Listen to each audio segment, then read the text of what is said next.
Hi, everyone. Welcome back to the Fringe podcast. I am here with Dr. Abby Kramer, who is the medical director at Fringe. And I'm Dr. Genevieve Newton. I am the scientific director.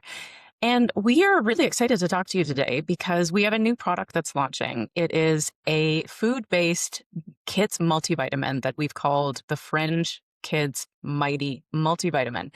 And there's a lot of really unique and amazing characteristics that Abby's going to tell us about today. So let's just dive right in, Abby. First of all, why? There are so many multivitamins on the market. Why did you feel so passionately about developing a kid's multivitamin?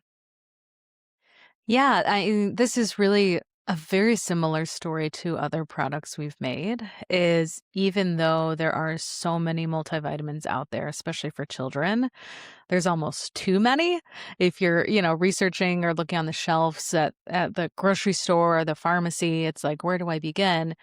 And there also wasn't one I could point to that I absolutely loved. There wasn't one where I felt like I wasn't compromising something, where maybe I'd seen it really work or it tastes really great, so kids will actually take it, but I don't love these 2 or 3 ingredients in it, right? So I feel like it's a very similar story to our electrolytes that I know it's needed, and we're going to talk about why. And there wasn't one I really loved that I really trusted that, from the ground up, I could, like, stand behind 100% of it. Yeah, no, I agree. My kids are past the point of taking a kid's multivitamin, but I remember at the time it was challenging to find one Mhm. that really wasn't just a candy, that Yep, they would yep. eat. Yeah, definitely. So do you think, when you look at the science of the nutrient intakes and dietary deficiencies, are these nutrient deficiencies really widespread in kids today? And what about the ones who eat well? I mean, I have picky Mhm, eaters, so mhm. my kids never fell into that category, but there are definitely some that do. So do you think Yep. that where does multivitamin fit in? I really do think it's necessary, and if you would have asked me this 10 years ago, I would have said it's not necessary. If kids focus on real food, if kids eat clean, if they're not eating the typical kid diet. It's like hilarious. You go to restaurants and the kids menu is like chicken nuggets and macaroni. Like they can't eat, Yeah, chicken. Come on. yeah. It's like such a systemic issue. Um, but I would have said there's no need for a multivitamin. A lot of it's synthetic anyway. You should be getting your nutrients from food. Focus on that. You're overshooting a lot of stuff you don't need. It's in a lot of forms that you don't absorb well anyway. And it's got a bunch of other garbage ingredients in there that you don't need every single day. But however, the last few years, I've really changed my tune because we've really learned how intensely depleted our food is, so that even if you are eating a really good organic whole food base, you're going to the farmer's market and getting local produce and doing all those things, which we all should absolutely do, we still tend to fall short in a lot of nutrients because of that fact, right? And then let alone, like you're saying, if your kid's a picky eater and goes through a phase where they don't want to touch, animal protein, right? So they're losing a lot of their B vitamins or something like that. So I really do believe now that a multivitamin for kids and adults really Mhm. is becoming more and more essential. Yeah, I've come to the same conclusions, and I think what most of our listeners and really even very few people who are really well educated in nutrition are aware of is that if you look at the studies that compare the nutrient content of foods today, the micronutrient contents of our vitamins and our minerals, if you look at them Hmm. compared to 50 years ago, 100 years ago, the nutrient content for some nutrients, not all of them, but several of them, has fallen dramatically. And so Hmm. even when you're eating healthy food that should, in theory, contain adequate amounts of nutrients, they don't. And so this confounds the use of things like, chronometer and these nutrition measuring tools that people are using that, you put in your food across the day and it spits out the numbers that you consumed. Those numbers Hmm. came from many, many, many analyses done many years ago. If we were to do those analyses today, we would see very different things, particularly for things like magnesium. Hmm. Vitamin C content of food has changed dramatically. So it's definitely an issue. So this is really, I mean, I guess in your eyes, then you would describe this as another one of our essential supplements. Is that correct? Yeah, for sure. Because, like, we've discussed in previous episodes, guys, go back and listen to that. But, essential to us means that in our modern world, we cannot get enough of X, Y, or Z through our lifestyle, through our diet. So, this type of supplementation has become essential. It really should be in everyone's kind of daily stack. And then you're personalizing from there based on your needs. But it's just so hard for us to get like these basic nutrients from food only. Yeah, and I think you would agree with me that it's absolutely tragic that we've gotten to this place because when Hmm. I went through my nutrition education, and absolutely, the point that was always being made is you need to get nutrients from food. It's only really supposed to be a handful of people that, when I was educated, were taught that okay, you need to fill gaps with some individuals, but for the average person, if you're going to eat a healthy diet, you should be okay. And that's Yep. just not the case anymore, and it's very, very tragic. So, tell us about Yep. the Kids Multivitamin. What is it? So our approach with the kids multivitamin has been, and you know what, I'm glad we like waited to make this until now to like our values were really set because we've landed on we really, as you guys know, source our things, make our things as close to like from the earth and from food as possible. So we decided to go very different than the vast majority of multivitamins out there on the market and source almost all of the nutrients from food. So it's a powder-based supplement. It's not a gummy. It's not a tablet. You can mix it in water, your beverage of choice. You could even mix it in applesauce or yogurt, something like that. And the foundation of the nutrients come from organically grown fruits, vegetables, and mushrooms, which is very, very unique in the market. But to us, it's like that's where we should. In a perfect world, like we just said, we're getting all of this stuff from our diet. So this is the forms of those nutrients. That's how our bodies should be consuming them. And the shocking thing to me and you, I know, as we, Doug started doing this, what, a couple years ago now, was that how many multivitamins out there are all synthetic. All synthetic. Yeah. Almost all synthetic. And there are It's pretty wild. yeah, oh, it's very wild.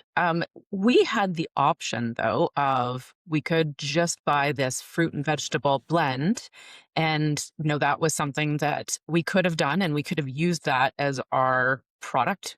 A lot of people do that. A lot of companies do that, but we didn't. We chose to formulate it primarily using this fruit, vegetable, mushroom blend. But then we did some stuff to it. Can you tell us Mhm. about that?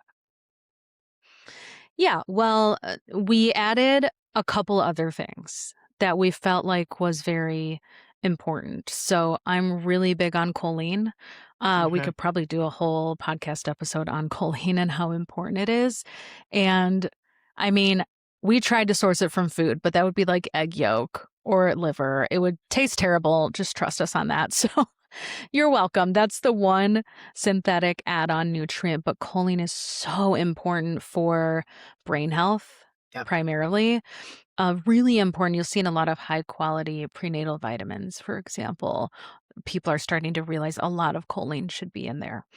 And so many people are nutrient deficient because it's in like organ meats and eggs. Mhm. Yeah, no, it's really the choline is one of those nutrients where, when you look at the deficiency statistics, it's very significant for many different age groups. I know personally that's one of the supplements that I use specifically as a choline supplement because, of concern with respect to brain health and recognizing that I am not getting enough in my diet. Almost nobody is.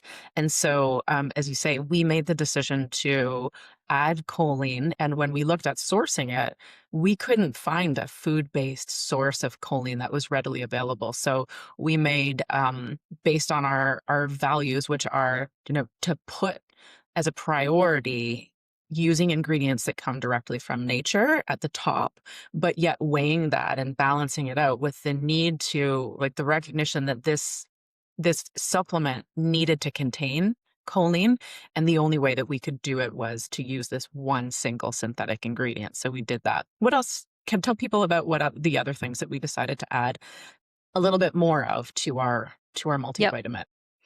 So we added a bit more calcium from algae. Mhm. Calcium obviously is probably the most important at any stage of life, for kids, for bone health, bone development. A lot of kids, for various reasons, cannot have dairy, which is one of the biggest dietary sources of calcium. I see a lot of kids that need to be dairy free or for whatever reason. And so then your option is like green leafy vegetables, which we all know how often kids really want to consume that all of the time. So calcium, but algae based, not, synthetic. And then the other one was some additional magnesium because, like we talked about, magnesium is so depleted in our soils. And it's also really, really important for hundreds and hundreds of processes in the body. So we wanted to beef that up a bit as well.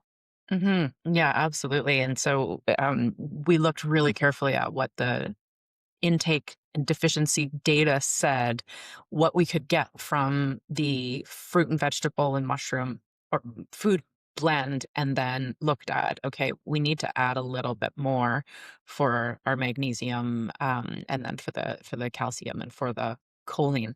So, okay, we talk about synthetic vitamins, and obviously it's a really big value of ours that we avoid those if we can. Um, can you talk a little bit about why you feel so passionately about that, using food, natural ingredients as much as possible? I mean, I think it just mostly goes down to like biologically, that's how we're supposed to get our nutrients from Yeah. a food-based diet, right? It's like, how did humans survive for, hundreds and thousands of years without their Flintstone vitamins, right? Like we got that stuff from food. Like that's naturally how it's supposed to be. And I'm not saying there's not a time or place for synthetic supplementation, right? We have kind of talked about this on other podcasts a bit. If you've got a severe deficiency, you might need to go that route for a bit to get your levels up, right? But especially for children, why not go food based when we can? But I think a lot of people don't because it's a lot harder and it's a lot more expensive. Yeah, no, So it's not absolutely. as easy. No, no, and we've certainly run into that. Is I mean, we could have made even this just off the shelf, picking Hmm. something, right? And Hmm. that would be much easier. And you can certainly understand the temptation to companies, but it's so worth it. And we're both moms, right? We want to Yep. make. Well, we're Yep. not, and it's not just you and I. There's everybody at Fringe has almost everybody has kids, and it's really Hmm. important for us to get good quality, good quality products into the market. So, Yep. okay, when we look at the ingredient list, we see Hmm. vitamin D2 instead of vitamin D3 and vitamin Yes. K1 instead of vitamin K2. Can you talk about that? Why did we have those instead of D3 and K2, which we have in our vitamin D supplement? Correct.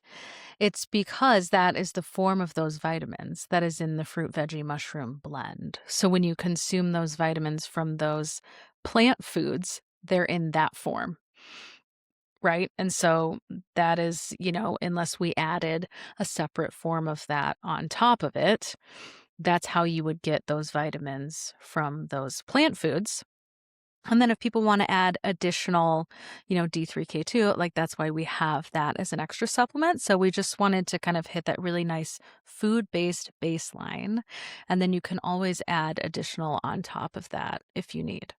Yeah, and most people, as we talked about in our last podcast, most people will need to add additional vitamin D, and Correct. because it's important to consume vitamin D alongside vitamin K to make sure that any absorbed calcium gets to the bones and the teeth. You want to make sure that you're taking those two together. So certainly, there's a great synergy between the Kids multivitamin and our vitamin D3 K2 supplement. There's no question about Yes. that. Yeah. And really all of them, right? Even magnesium. Some kids Mhm. certainly might benefit for more. Absolutely. But that's where we didn't want the multi to have too much D for some kids, right? Or Mhm. too much magnesium. And that's especially with vitamin D, that's such like a custom need dependent on the person and their biology. So then you can add or not as needed based on what your kid needs. Yeah, well, you bring up a really good point there because when people look at our supplement facts table, they're going to see that there's what's called a percent DV, which is a percent daily Mhm. value. So that is if you're taking this as a supplement as directed, what percentage of the recommended nutrients will it be giving you? And you'll see that for almost all of them, we don't have 100% of the Yep. daily values. Some of them are, they're kind of more coming in at around 50%. Can you explain why we chose not to double it up and hit 100 on everything? Yep. And this is, I feel like, a big difference and a good thing to specify because people might look at that and be like, oh, am I getting less Mhm, for my money from, a lot of these synthetic based multivitamins, for example, overshoot everything, right? You'll mhm. see like B12 is 10,000% of your daily value. And I just don't think that's necessary. Frankly, you're just peeing out most of Yeah, that. But for us, we didn't want to completely fill everything. We wanted to leave room for that with a whole food, healthy, nutrient dense diet, right? So you don't need to overshoot everything so much when you are, also eating these types of foods of protein, fruits, vegetables, healthy fats, right? So I feel like the multivitamin world especially has got swung so far into we're just really overshooting everything and people are just taking a lot more than they actually need.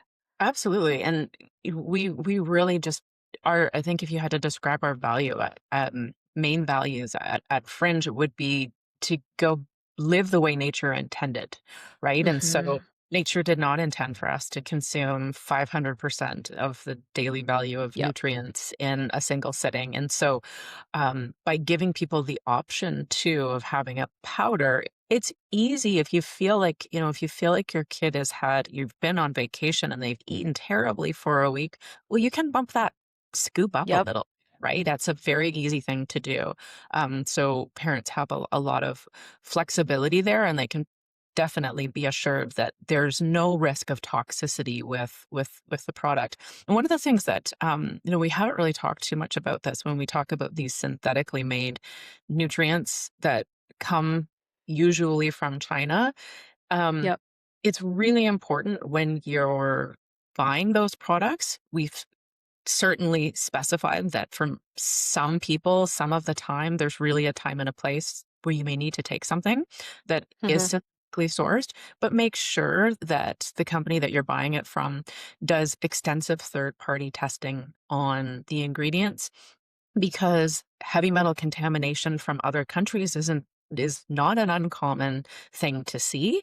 You can also see contamination from things like residual solvents and pesticides and a lot of things Yep. like that you don't want to have in that. So, can you talk a little bit about how we test for our safety of our products at Fringe? Yes. Oh, do we test?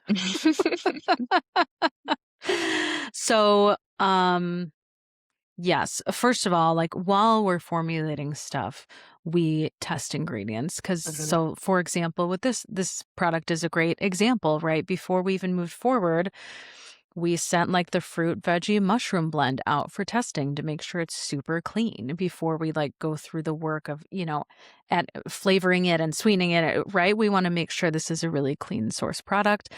And so what we do is we test at different points throughout the production process. We always know where our stuff comes from, what testing the vendor, like the company themselves might be doing. So we get our eyes on that, make up a sample, send that out. We test every single batch before and after for heavy metals, pesticides, and mold. And we test for everything you can possibly test for. You can save a lot of money and just test for a couple pesticides instead of all of them. We test for all of them. And so we do that before our factory gets all the ingredients, mixes together a sample. They send it out for third party testing. So we wait a couple weeks for that. It comes back. We comb over it, do a lot of math, approve it. Then it goes through production. Then we hold it and do the same thing again. mhm. And so we know before it's super clean and after that nothing weird happened. and then we sell it, and we do that on every single batch. A lot of people don't do that, unfortunately. Like a company, if you're lucky enough that they would even send you their test results, sometimes you get them and they're like 3 years old. So that's not even on what you currently are ingesting. And so it's important to us to do that on every single batch, every time. We publish the testing results right on our website so you guys can have access to that. It's important for everything, but especially for kids products that that's happening and you have access to that information, because the truth is you just really don't know unless you do. No, you have no idea. What you've worked with supplement companies and some really good quality supplement companies. Mhm. What percentage, I mean, I know this is a ballpark, but what percentage would you say are doing extensive safety testing like we are? I don't even know because they don't even, it's not on their Maybe not. website. No. Right? So, I mean, what you would have to do is probably contact the company, the customer service, ask for the testing results. A lot of the really, really big companies do their testing in-house, which I personally don't like. I don't know why you wouldn't send it out for third party. And I think a lot of them just probably do it every few years. Like, how up to date and current is it? And most of them won't share the COAs if you ask. So it's really kind of scary, honestly. Yeah, and I think this speaks to we're seeing a shift in customer education base, Yes. obviously, and the more people know about what's going on in the background of the things that they're buying and consuming, um, the more they need to step up and ask for Yep. this information from people because that's the only way it's going to change. Because Yep. it should be a standard across the industry. I Because a agree. company yeah, a company that cares about the product that they're making will do this, right? And will stand behind Yep. it. Yep. So And some of them will. I've reached out to some and they're like, yeah, we'll gladly send it. And it's totally fine. So I would encourage people, if they're thinking like, man, I really want to know what's in, this product or how clean or not clean it is, just reach out to the company and see what they say. And it'll kind of show you their true colors. yeah, absolutely. Do you what is the situation with heavy metals when you're looking at a product like this that is food Yes. based? So, what most people don't understand is that heavy metals are elements that are found in the earth. So, it's Yep. actually a very normal thing for them to be present to some Yes. extent in things like fruits and vegetables. So, how does that play into our products? Yes. So, how that plays into any time you're consuming a food based product or mineral rich product, salt falls into Mhm. this category, right? You guys might have seen on social media people be like putting salt companies on blast because they have, metals in their salt. It's like, well, they come from the ground, so that's going to happen. So, it's important to know like dose matters, Yeah, and this stuff is cumulative, right? So you want to just make sure the levels are at the lower end, but you usually are going to have these metals in food-based products. If you went to the grocery store and bought a bunch of fruits, veggies, and mushrooms and sent them out to a lab to have tested, there would be some of those heavy metals present in those foods because it's in the soil, the food it's in the grows there. rocks, it's in the water. Yeah. Correct. Like, leaches that and then it's in your final product. Now, certainly, there can be problems with contamination if something is not organically grown or whatever that might be. There's been scary things coming out about, like, poor quality protein powders being super high in lead, right? So you wanna look out for that stuff, but it's important for people to understand people think metal and freak out, Mhm. and a lot of that is, like, fear-based clickbait on the internet for people that don't understand that stuff is natural, it is in the earth, it is in our foods. Like, the dinner you ate last night in your salad could have had more metals than, the multivitamin your kid is consuming, right? So, that's an important delineation to make because we also will have like a Prop 65 warning label on this product, not even because we violate it, but just because that's for that reason with the metal levels can show up in things like chocolate, fruits, vegetables, mushrooms, because they come from the earth. So where does that range come from that we use to say, okay, this is acceptable versus this isn't? What's the basis of that? There's several different ranges out there you can look at and go by. Probably the cleanest one is something called the Clean Label Project. So they're even stricter than Prop 65. Prop 65 is really incredibly strict. So that is like a standard to go by. However, I kind of feel like the Prop 65 stuff really unfairly targets the supplement world, specifically like food-based supplement world, Oh, right? yeah. So some products will violate it, and it's like, your sweet potato at the grocery store has more Hmm. metals than this product does, right? So, Yeah. I mean, if you're below Prop 65, you're very clean. Yeah. A lot of products have to put that label on, and I would still feel comfortable personally ingesting them or giving them to my kid. Yeah. And so there's a few different organizations that have their standards for heavy metals. They're all a little different, but Prop 65 super strict, Clean Label Project even more strict. Yeah. So I think what people need to understand is that certainly you could go and buy a fully synthetic multivitamin and it would have potentially no, as long as it Yep, wasn't contaminated somewhere, it would have no yep, heavy metals in it.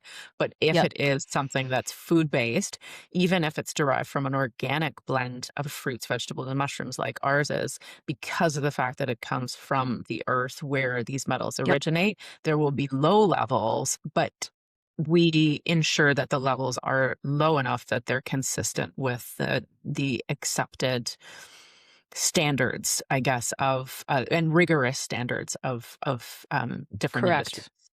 And Yeah. for children, right? That's a Yes. very different Yes, they story have than different standards. adults. Yeah, yeah, yeah, for Mhm. sure.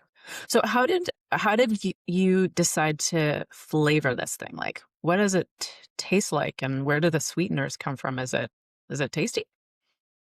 It's very tasty. It's berry flavored. It really worked to our favor that we had done the electrolyte before this product because we basically took that flavor profile and shifted it over to the Kids Multi. The difference is that this one is raspberry and strawberry, so it's kind of like a mixed berry flavor. And then we used the same sweetener as we do with our electrolyte, which is thaumatin, which is from fruit, kind of similar to monk fruit.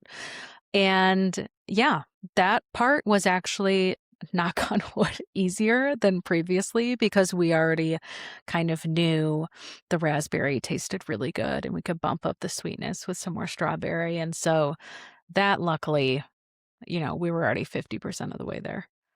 Yeah, no, I've had it. I think it tastes great. What sort of feedback have you had from kids who've tried it? So we've had many kids sample it. I see like well over 50% of my patient base is pediatrics in clinics. So I gave it to a handful of patient families to try. My daughter's been taste testing it this whole time. I know Allison gave it to a handful of kids and it was like 90% of the kids loved it. There's always going to be a kid that like doesn't like berries or whatever, but it's really versatile. I think how I will probably use this with my daughters most mornings, she has a smoothie protein shake. It pairs super well in a shake or smoothie. It's really good straight up on its own in water though, to be honest. It Tastes is. tastes similar to our electrolytes. Yeah. Um, I need to try it. I wanna try it in plain yogurt because I feel like that actually probably will be pretty good. Make it like a berry flavored yogurt. I think in applesauce it would be great, in a juice it would be great. So it's super versatile. Yeah, I agree. And I've been enjoying it, but would you recommend that adults can take it as well as an option? Absolutely. It's a superfood multivitamin, right? So there's no reason that adults couldn't put even one scoop would give you a nice boost, but a couple scoops in your smoothie. Um, you know, that's the beautiful thing about it being food based is your body's gonna utilize those nutrients like you just ate some fruits, vegetables, and mushrooms. So if you're on the go, you need a quick lunch, a quick breakfast, that's a super easy add-on. Yeah, no, I agree. Okay, so I'm so excited about this. Me When too. can we expect to see it hit the market? So this will be live on our website mid-March. I'm assuming when this podcast goes out, it'll be live. And that'll be available for pre-order. We'll be just on the tail end of finishing up the testing, all that stuff we talked about, waiting for that to come back. And then it should be shipping in April to people. Okay. And what's the for approximate price point going to be? It's going to be the plan is the same price point as our current products, so $48. And then if you put it on subscription, like our other products, it even goes down from there. Amazing. Amazing. And Mhm. so, do you have any additional thoughts or points that you wanted to share about the product that I haven't asked you about?